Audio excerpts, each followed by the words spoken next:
In the summer of 1402, the fate of two empires converged on the dry plains of central Anatolia. One was rising with terrifying speed. The other had already risen and believed itself unstoppable. To the east stood Timur, known across Persian Transoxiana as a ruler forged in iron discipline and calculated destruction. He was not merely a conqueror. He was a system of war, a machine that moved with precision across continents, reshaping cities into ashen kingdoms into tributaries. To the west stood Bayezid I, called Yildirim, the Thunderbolt. His armies had surged through the Balkans. Serbia had bent. Bulgaria had fallen. Even the crusading armies of Europe had broken against him at Nicopolis. Constantinople was under blockade. The Ottoman advance appeared irreversible. Neither man believed there was room in the world for the other. But the road to Ankara was not inevitable. It was shaped by ambition, insecurity, and the fragile loyalties of frontier states caught between empires. By 1400, the Ottoman state was no longer a raiding confederation. It was becoming an imperial structure.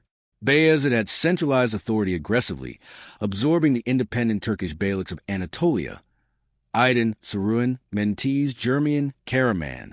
Some were annexed through diplomacy. Others were crushed.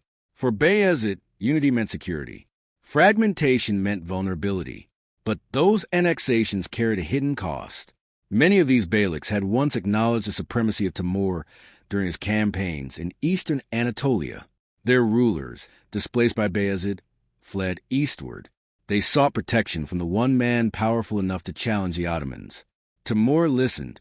He did not rush west immediately. His campaigns followed deliberate sequences. First Persia, then Mesopotamia, then the Caucasus. Each conquest secured supply lines and neutralized potential threats to his rear. His empire was not chaotic conquest. It was methodical encirclement. Meanwhile, Bayezid's confidence hardened into overreach. In 1401, Timur captured Baghdad. His forces moved into eastern Anatolia. Letters were exchanged between the two rulers, formal, sharp, edged with insult. Bayezid demanded recognition. Timur demanded the restoration of Anatolian rulers to their thrones. Neither man intended compromise. The conflict was not simply territorial. It was ideological. Timur presented himself as restorer of Mongol legitimacy, heir to Chinggis authority. Bayezid ruled through Islamic sultanic legitimacy and military merit. Each saw himself as rightful hegemon of the Muslim world. By 1402, war was no longer avoidable. Timur's strategy was consistent with his lifelong method: destabilize before striking. He did not march blindly toward Ottoman strength in the Balkans.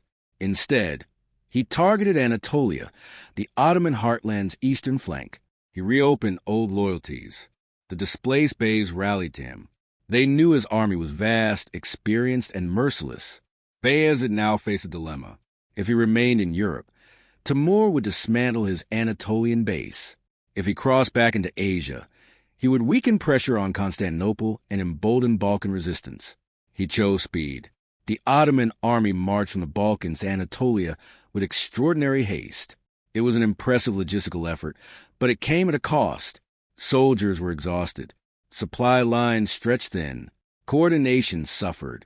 Bayezid believed rapid confrontation would prevent Timur from consolidating alliances. But Timur had already prepared the field. The geography of central Anatolia favored patience. Ankara stood in a basin of dry plains and rolling hills.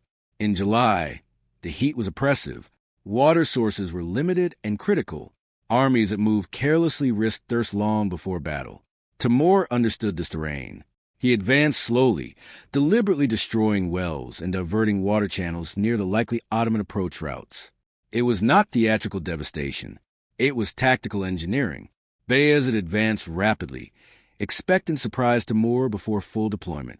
Instead, he found his enemy waiting, entrenched, supplied, and positioned near secure water access. The psychological balance shifted before the first arrow was loosed. The Ottoman army was formidable. It contained elite janissaries, disciplined infantry armed with bows, early firearms, and close combat weapons. Sipahi cavalry formed the traditional striking force. Serbian heavy cavalry under Stefan Lazarevic added armored shock capability. but it was a composite force. Anatolian contingents, recently annexed Beylik troops, fought under Ottoman banners. Their loyalty was pragmatic, not absolute. Many had former rulers now standing beside Timur. Timur's army was larger and structured around flexible cavalry units capable of feigned retreat, encirclement, and rapid redeployment. War elephants, brought from India, were positioned as psychological and tactical shock elements. Yet, numbers alone do not decide battles. Leadership under pressure does. Bayezid favored direct confrontation. His earlier victories reinforced a belief that decisive engagement would shatter opposition. He relied on speed, aggression, and morale shock. Timur preferred exhaustion, confusion, and gradual constriction. He did not need immediate victory. He needed alignment, geography, loyalty shifts, heat, thirst, all bending against the Ottomans. In early July, Bayezid reached the vicinity of Ankara, expecting to seize initiative. Instead, he found Timur had circled behind him. The wells near the Ottoman camp were dry or destroyed. The summer heat bore down. Horses weakened. Soldiers murmured. Timur had forced Bayezid into a reactive position. The Thunderbolt now had to attack. Delay meant dehydration. Attack meant facing a prepared opponent entrenched on favorable ground. Bayezid chose battle, not because he wanted it on those terms, but because strategic patience was no longer available to him. The decision was rational within the constraints he faced. Yet those constraints were engineered by his enemy. On the plains near Ankara, two systems of warfare prepared to collide, one built on relentless expansion, the other built on adaptive annihilation. Neither ruler intended retreat. By the evening before battle, campfires stretched across the Anatolian plain. Dust hung in the air. Horses shifted restlessly in the heat. Commanders reviewed formations. Scouts reported enemy lines anchored and calm. Timur's forces waited with water and defensive positioning secured. The Ottoman army, fatigued from forced marches and deprived of reliable supply, prepared for frontal engagement. In the silence before dawn, the balance had already begun to tilt, but it had not yet broken. The breaking would come with the sun. Dawn rose slowly over plains near Ankara on July 20th, 1402, not with spectacle but with a dry, suffocating stillness that pressed down on men and animals alike. The heat had already begun to gather before sunrise, clinging to armor and cloth, settling into throats that had known too little water in the previous days. Both armies stood facing one another across a broad expanse of uneven ground broken by low ridges and shallow depressions. The land was open enough for cavalry maneuvers, yet irregular enough to complicate rigid formations. This was a battlefield that rewarded flexibility and punished exhaustion. One army possessed both preparation and patience. The other possessed urgency. Bayezid's host deployed first, forming a long battle line intended to prevent encirclement. At the center stood the Janissaries, the disciplined infantry corps that represented the institutional core of the Ottoman military machine. They were positioned close to the Sultan himself, who remained mounted behind them, protected yet visible, a fixed point around which morale could cohere. To either side were the Sipahi cavalry, feudal horsemen trained for decisive charges, and further out were the Anatolian contingents drawn from recently absorbed Beyliks. On the right wing stood the Serbian heavy cavalry under Stefan Lazarevic, armored and formidable, among the most reliable units in the Ottoman order of battle that day. The structure was logical.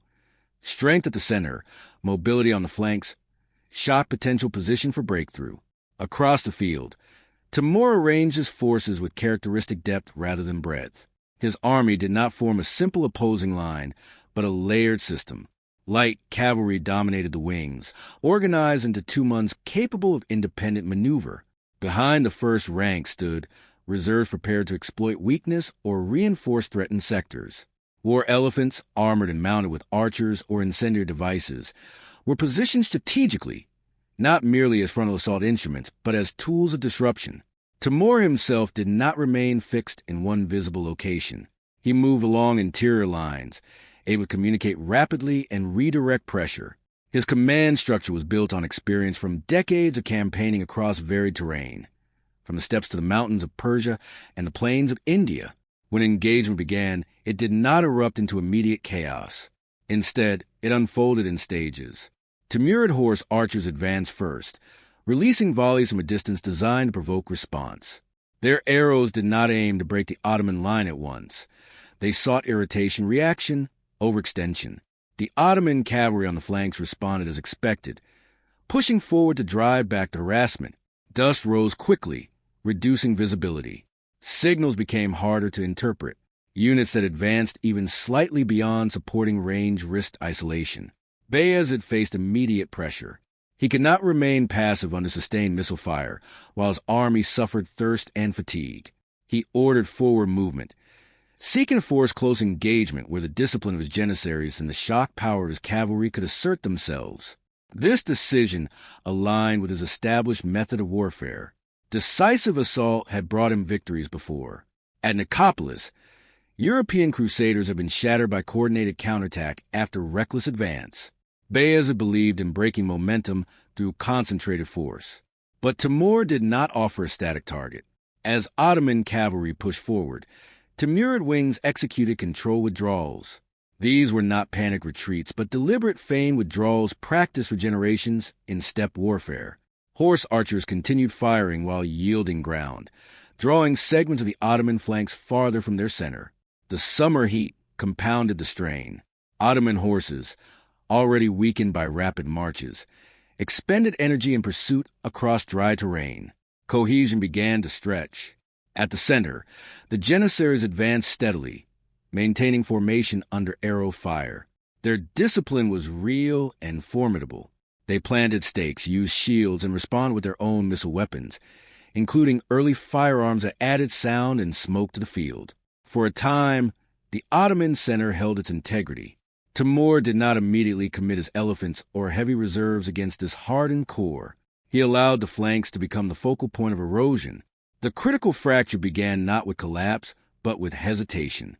Among the Anatolian contingents on Bayezid's left were soldiers whose former rulers now rode within Timur's ranks. These men were not cowards, nor were they inherently disloyal. But their allegiance had been enforced through recent conquests, not cultivated over generations. As Timurid cavalry pressed against them, emissaries and signals reminded them of old loyalties restored. In the confusion of dust and noise, entire segments began to withdraw, not in orderly retreat toward the Ottoman center, but laterally toward Timur's side. Some units simply ceased advancing. Others actively changed allegiance. This shift did not immediately create a gap large enough for penetration, but it destabilized the geometry of Bayezid's line. Orders had to be redirected. Serbian cavalry on the opposite wing continued to fight fiercely, launching heavy charges that temporarily drove back Timurid light horse. Stefan Lazarevic's troops demonstrated cohesion and resolve, cutting through enemy ranks with armored impact. Yet their success could not compensate for deterioration elsewhere. Timur observed patiently. Once sufficient separation had emerged between the Ottoman center and compromised flank, he committed reserves. Fresh cavalry units surged into widening spaces, not to strike the janissaries head-on, but to encircle from oblique angles. Arrows fell from multiple directions. Communication within the Ottoman command structure faltered. Dust clouds obscured banners. Drums and horns struggled to relay coherent signals across the expanding battlefield. Bayezid now confronted a narrowing set of options. Withdrawal under such conditions risked disintegration. Continued advance risked envelopment. He chose to reinforce the center, concentrating around the janissaries in hopes of creating a hardened core capable of resisting encirclement until opportunity for counterstroke emerged. This was not irrational. A disciplined infantry square, anchored and protected by cavalry remnants, might withstand mobile harassment long enough to exhaust the attacker. Timur anticipated this consolidation. He introduced the war elephants not as a reckless frontal charge, but as psychological artillery. The animals advanced with armored protection, unsettling horses unaccustomed to their presence. Ottoman cavalry mounts reacted unpredictably. Noise multiplied. Even where elephants did not cause direct casualties, they amplified instability. Meanwhile, Timurid archers targeted exposed cavalry attempting to regroup. The Serbian wing continued its determined resistance, executing controlled fighting withdrawals toward the Ottoman center rather than collapsing outright. Their discipline delayed total encirclement. Yet the Anatolian defections had permanently compromised lateral cohesion. The battlefield no longer resembled two lines facing each other. It had become a tightening arc around a shrinking nucleus. Heat intensified as midday approached. Thirst became operational. Men fighting in armor under sustained missile fire felt strength ebbing. Horses stumbled, dust-clogged lungs. In contrast, Timur's forces, having secured access to water sources and managed engagement tempo, retained greater endurance. By early afternoon, the Ottoman army had lost strategic initiative. Tactical bravery remained abundant, particularly among Janissaries and Serbian knights, but bravery could not restore fractured alignment. Timurid cavalry now operated behind portions of the Ottoman line, attacking from rear and flank. Arrows struck from angles no shield wall could fully address. Bayezid remained on the field, refusing withdrawal. His presence sustained resistance, but also fixed him within the tightening perimeter. Timur's objective was no longer simple defeat. It was containment. The engagement had evolved from confrontation into constriction, and the space available to the Ottoman army was steadily disappearing. By mid-afternoon, the slow attrition that had been unfolding across the Ankara plain transformed into decisive collapse. The Ottoman army, once a disciplined and coherent force, was now fragmented under relentless pressure from Timur's methodical encirclement. The Janissaries, though still formidable in close order, could not compensate for the failure of the flanks. Dust and smoke clung to the air, obscuring lines of sight and preventing coherent command signals. Cavalry units that had once formed the pillars of the Ottoman wings now found themselves isolated, hemmed in by light cavalry and reinforced Timurid reserves maneuvering from the rear. Even the Serbian knights, heroic in their persistence, were increasingly unable to coordinate with the center, their impact diluted as the battlefield narrowed into a tightening noose. Bayezid himself remained mounted, observing, issuing orders, attempting to coordinate reinforcements where possible. He was acutely aware that withdrawal was almost impossible.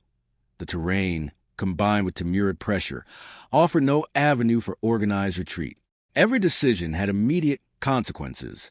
The Sultan's presence could not restore cohesion among troops whose loyalty had fractured and whose energy had been sapped by heat, exhaustion, and thirst. The psychological weight of the battlefield pressed down on men now forced to fight in three directions simultaneously: front, flank, and rear, under the constant noise of elephants, volleys of arrows, and the chaotic clamor of combat. Timur, in contrast, moved calmly along interior lines, exploiting gaps as they appeared and reinforcing pressure precisely where it produced maximum disarray. His light cavalry feigned attacks and withdrawals with exact timing, drawing Ottoman units ever closer to the center, forcing them to overcommit, overextend, and lose alignment. Once a section faltered, Timur reserves surged into space, converting hesitation into annihilation. The elephants, though few in number, continued to sow panic among horses, their presence disrupting formations and amplifying confusion. What might have been a stalwart resistance in an earlier phase of battle now became isolated pockets of fighting men, incapable of mutual support. By late afternoon, the Janissary Corps began to show signs of strain. Ammunition for bows and early firearms had been partially expended. Fatigue had set in, and the continuous pressure from multiple directions caused hesitation. The disciplined squares and defensive formations could no longer adjust quickly enough to fluidity of Timurid maneuvering. Units began to interlock unintentionally, movement slowed, and the ability to respond dynamically to new threats diminished. Small breaches appeared, initially minor, but each one served as a foothold for the attacking forces. Timur's cavalry exploited these weaknesses with ruthless efficiency, isolating segments of Ottoman infantry and cutting off potential rallying points. Meanwhile, the Anatolian contingents that had previously wavered now largely defected, either surrendering to Timur or fleeing the battlefield altogether. Their departure was not sudden but cumulative, a sequence of choices made under duress that amplified systemic collapse. Soldiers witnessing neighboring units abandoning their positions experienced panic and moral erosion. The cohesion that had allowed the Ottoman army to maintain resistance through the morning and early afternoon dissipated. What had begun as tactical stress evolved into operational breakdown, and operational breakdown inexorably accelerated strategic defeat. Bayezid's options narrowed further as Timur initiated concentrated encirclement of the remaining Ottoman core. By this stage, the battlefield had become a constricted arena, with Ottoman forces compressed against the Ankara Plain's slight elevations and shallow depressions. Any attempt to break out would expose flanks already compromised and allow Timur horse archers to exploit open lines of attack. Attempted withdrawal risked total disintegration under pursuit. Even a defensive stand, while valorous, offered little prospect of survival beyond hours, given the scale and coordination of the Timurid force. Exhaustion, heat, dwindling water, and the psychological strain of watching comrades fall or surrender compounded the physical danger. The final phase of collapse began as Timur committed heavy reserves to systematically encircle the remaining Ottoman positions. Light cavalry struck from unexpected directions, closing perimeters, cutting communications, and directing arrow volleys into compacted groups of defenders. War elephants, positioned now at points of maximal psychological impact, advanced in control waves, disrupting remaining cavalry and infantry alignment. The air was thick with dust, the cries of men and animals blending into a suffocating, chaotic rhythm that reflected the battlefield's total transformation from organized engagement into controlled annihilation. Command orders became impossible to execute. The battlefield geometry, once dominated by coherent lines, now funneled remaining Ottoman forces into confined zones where the Murid strategy could exploit every weakness. By evening, the Ottoman army had ceased to exist as a coordinated entity. Small groups continued isolated resistance, but these were overwhelmed systematically. Thousands of men were killed in the final hours of pursuit and encirclement. Others were captured. Bayezid himself was unhorsed and taken prisoner, marking the symbolic and operational collapse of the Ottoman command structure. Timur's forces, though physically taxed by prolonged engagement, had maintained cohesion throughout, their logistical preparation, controlled terrain, and adaptive tactics enabling not merely victory but total domination. The aftermath on the plains of Ankara extended beyond the immediate battlefield. The Ottoman state, previously perceived as unstoppable, now confronted the reality of strategic vulnerability. Anatolian beyliks that had resisted Bayezid's centralization regained confidence. Balkan territories that had experienced Ottoman pressure saw opportunities to reassert autonomy. Timur did not pursue conquests into European Balkans, but the psychological and political effects reverberated across the region. The capture of Bayezid destabilized succession and governance. His sons engaged in a protracted civil struggle, fragmenting authority and delaying any coherent response to external threats. Historians have emphasized that the Battle of Ankara represented more than the defeat of an army. It was a systemic stress test of empire, Ottoman overextension, reliance on newly annexed and potentially unreliable contingents, logistical vulnerabilities, and misjudgment of enemy adaptability coalesced into collapse. Timur's approach, meticulous preparation, manipulation of terrain, tactical patience, exploitation of morale, and psychological disruption, demonstrates that decisive victories in this period were rarely the product of sheer numbers or brute force alone. They depended on orchestrating multiple dimensions of warfare simultaneously: environment, loyalty, fatigue, and battlefield geometry. Psychologically, the survivors of Ankara carried deep scars. Soldiers who had once trusted in the Ottoman military machine witnessed its unraveling under conditions engineered by the enemy. Fear, exhaustion, and betrayal imprinted themselves as lessons that would influence military culture for decades. The Janissaries, for example, recognized the limits of even disciplined infantry in the absence of secure flanks and cohesion. The elite cavalry learned that shock and momentum could be neutralized by strategic patience and encirclement. Ottoman leadership itself confronted the existential reality that overconfidence could produce catastrophic consequences, even for an empire accustomed to expansion and conquest. Timur's victory was not merely tactical. It reshaped the political landscape of the region for years to come. The central Anatolian beyliks regained a measure of autonomy. Tributary arrangements shifted, and the Ottoman dynasty entered a prolonged period of internal struggle. Though Bayezid would eventually die in captivity, his defeat delayed Ottoman expansion into the Balkans and beyond, creating a temporary geopolitical vacuum that affected trade, diplomacy, and military alignment across Europe and Asia Minor. Timur returned east, having achieved his objectives without extending supply lines into Europe or risking protracted attrition. The battle, meticulously planned and executed, left a clear historical lesson. Even the most confident imperial power could be undone by preparation, adaptability, and the deliberate exploitation of human and environmental factors. In the broader context of medieval warfare, Ankara exemplifies the interaction between strategic foresight and tactical execution. Numbers alone did not determine the outcome. Discipline alone did not suffice. Psychological factors, environmental control, and operational patience were decisive. Timur's forces, though composed of diverse ethnic groups and units with varied histories, acted in concert, guided by centralized yet flexible command. The Ottomans, though formidable and experienced, suffered from overextension, fractured loyalty, and a relentless operational tempo imposed by their adversary. The battle demonstrated that collapse is rarely sudden. It is a culmination of incremental pressures, attrition, misjudgment, fatigue, and the gradual erosion of cohesion that converge under decisive stress. As the sun set over the Ankara plain, the field was quiet but for the remnants of war. Survivors limped toward scattered refuges, wounded and demoralized. Timur's banners rose over the terrain, signaling not only victory but domination. The Ottoman Empire would endure, but its expansion was checked, its leadership shaken, and its image of invincibility shattered. The Battle of Ankara became a study in the lethal combination of preparation, psychology, and tactical patience. It remains in the historical record, a stark illustration of how even the most formidable military machine can be undone when strategy, terrain, morale, and timing align in the hands of a calculating adversary. The Thunderbolt had been caught, contained, and extinguished, leaving an empire to reckon with both immediate loss and long-term consequence.